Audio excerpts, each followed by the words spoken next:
Hi friends, നമ്മുടെ PSLVക്ക് എന്താണ് പറ്റിയത്? അതിനെക്കുറിച്ചുള്ള ഒരു അവലോകനമാണ് ഇന്നത്തെ നമ്മുടെ ഈ വീഡിയോയിൽ. നമുക്കറിയാം, ഇന്ത്യയുടെ പടക്കുതിര എന്നറിയപ്പെടുന്ന റോക്കറ്റാണ് PSLV.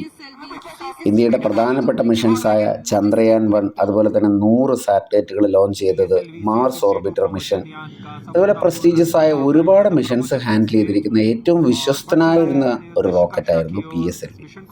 ഈ PSLV C61 അതേപോലെ തന്നെ C62 ഈ രണ്ട് ലോഞ്ചറുകളും ഫെയിലായത് അതിൻ്റെ മൂന്നാമത്തെ സ്റ്റേജ് വർക്ക് ചെയ്തുകൊണ്ടിരിക്കുന്ന സമയത്താണ്.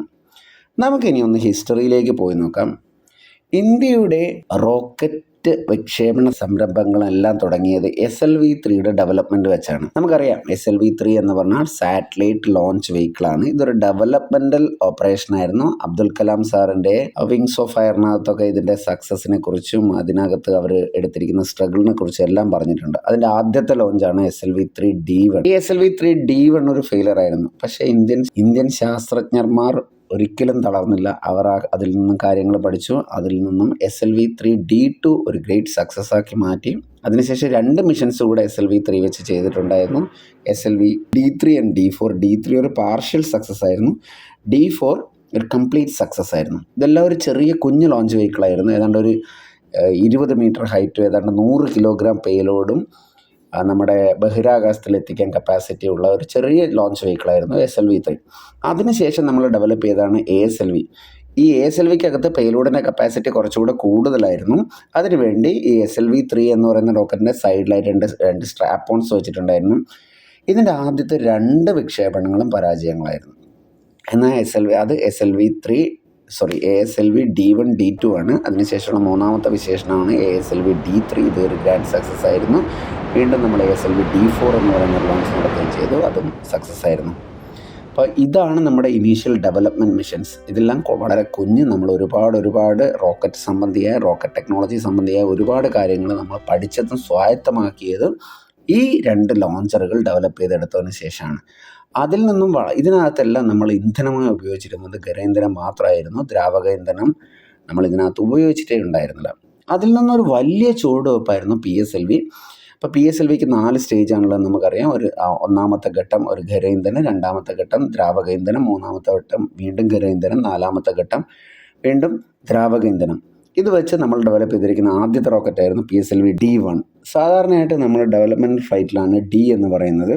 പിന്നെ PSLVയുടെ 2 ഡെവലപ്മെൻറ്റ് ഫ്ലൈറ്റ്, 3 ഡെവലപ്മെൻറ്റ് ഫ്ലൈറ്റ് ഉണ്ടായിരുന്നു. D1, D2, D3. PSLVയുടെ ഫസ്റ്റ് ഡെവലപ്മെൻറ്റ് ഫ്ലൈറ്റ് ഒരു ഫെയിലർ ആയിരുന്നു. ഇത് എന്താണെന്ന്, ഈ ഫെയിലർ എങ്ങനെയാണ് ഉണ്ടായതെന്നൊക്കെ ഈ ലോഞ്ചറിനകത്ത് നിന്നുള്ള ഡാറ്റ പരിശോധിച്ച് ഇന്ത്യൻ ശാസ്ത്രജ്ഞർ അത് വളരെ കൃത്യമായി കറക്റ്റ് ചെയ്യും.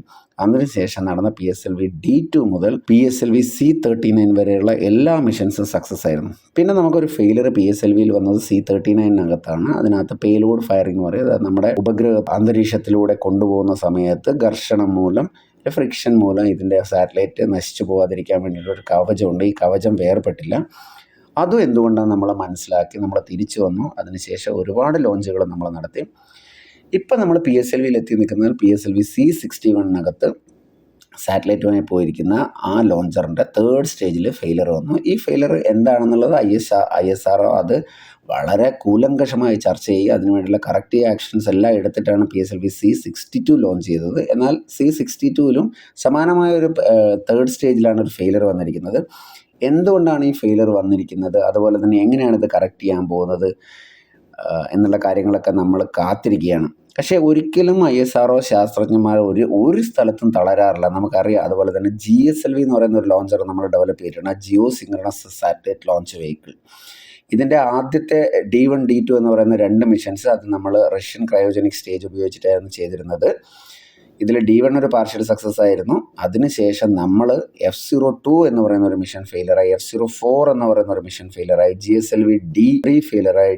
അതിനുശേഷം വളരെ നമ്മുടെ എല്ലാ വശങ്ങളും കൃത്യമായി പഠിച്ച് എന്തുകൊണ്ടാണ് ഈ ഫെയിലർ വന്നതെന്ന് മനസ്സിലാക്കി ഇപ്പോൾ പോകുന്ന GSLVകളെല്ലാം വളരെ സക്സസ്ഫുൾ ആയിട്ട് പോകുന്നത്. അതുപോലെ തന്നെ നമ്മൾ ബാഹുബലി എന്ന് പറയുന്ന വിശേഷിപ്പിക്കുന്ന GSLV Mark 3 ഏതാണ്ട് 4000 കിലോഗ്രാം ബഹിരാകാശത്ത് എത്തിക്കാൻ കപ്പാസിറ്റിയുള്ള റോക്കറ്റാണ് GSLV Mark 3. ഈ GSLV Mark 3യുടെ കഴിഞ്ഞ 9 ഫ്ലൈറ്റുകളും നമ്മൾ ലേറ്റസ്റ്റായിട്ട് ഡെവലപ്പ് ചെയ്തെടുത്താണ്. ആദ്യത്തെ ലോഞ്ച് നടന്നത് 2014 GSLV മാർക്ക് 3 എക്സ് മിഷൻ എന്നായിരുന്നു ആ മിഷന് പേരിട്ടിരുന്നത്. അതിനുശേഷം D1, D2, M1, M2, M3, M4, M5, M6 വരെയുള്ള എല്ലാ മിഷൻസും വളരെ സക്സസ്ഫുള്ളായിട്ട് പോയി. അപ്പം നമുക്കറിയാം ISROയിലെ ശാസ്ത്രജ്ഞന്മാരുടെ ആ ഒരു ഡെഡിക്കേഷൻ. എന്തായാലും PSLVക്ക് എന്ത് സംഭവിച്ചിരിക്കുകയാണെങ്കിലും, തേർഡ് സ്റ്റേജിൽ എന്ത് സംഭവിച്ചിരിക്കുകയാണെങ്കിലും അതിനെല്ലാം കൃത്യമായ ഉത്തരം കണ്ടുപിടിച്ച് കൃത്യമായ കറക്റ്റീവ് ആക്ഷൻസ് ചെയ്തിട്ട് ISRO ശാസ്ത്രജ്ഞന്മാർ തിരിച്ചു വരും. അടുത്ത PSLV ഫ്ലൈറ്റ് ഒരു ഗ്രാൻഡ് സക്സസ് ആയിരിക്കട്ടെ എന്ന് പ്രത്യാശിച്ചുകൊണ്ട് വീണ്ടും കാണാം.